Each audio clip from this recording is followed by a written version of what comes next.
श्री यमुना कालिंदी क्योंकि भगवान की पटरानी है, और क्रीड़ा करने का जो अधिकार है वो तो ईश्वर को है, साक्षात भगवती हैं। हमारे लिए तो यमुना जी सर्वस्व हैं, इसलिए यमुना का को प्रणाम करें, और प्रणाम करके हाथ जोड़कर गंगा यमुना को प्रणाम करके प्रार्थना करें, माँ आप पतित पावनी हो, आप तो यम यातनाओं से जीव को, यम यातनाओं का भय दूर करती हो, बड़े बड़े अधम पापियों का उद्धार करती हो, और मैं अभागन आपका स्नान तो करना चाहती हूँ, लेकिन हे यमुने, हे कालिंदी, हे कृष्णा, हे माधवी, हम स्नान भी करेंगे तो सबसे पहले तो माँ आपको अपने पैरों से स्पर्श करेंगे, तो अपना बालक जानकर हमें क्षमा अपराध करें, और प्रार्थना पूर्वक क्षमा याचना पूर्वक प्रणाम करें, और करके तब गंगा यमुना आदि में डुबकी लगाकर प्रेम से स्नान करें।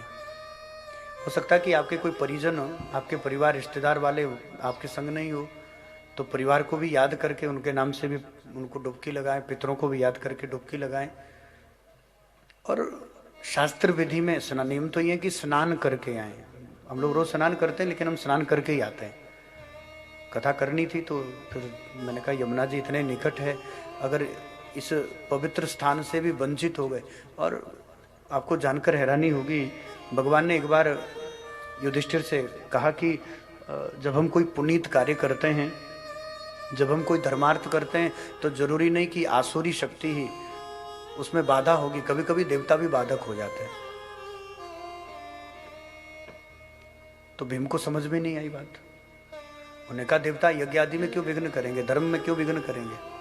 तो भैया इसलिए विघ्न करते हैं क्योंकि कोई देवता नहीं चाहता कि आप हमारे उनके सर पर तुम पैर रख करके ऊपर चले जाओ।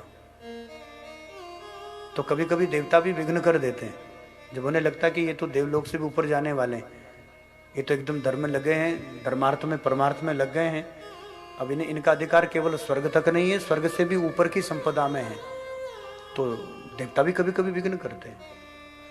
ये बात भीम को समझ में नहीं। उन्होंने कहा हम देखते हैं, गंगा जी के तट पर गए और हम देखते कौन सा देवता विघ्न करेगा। दिन भर देखा तो लाखों हजारों श्रद्धालु आए।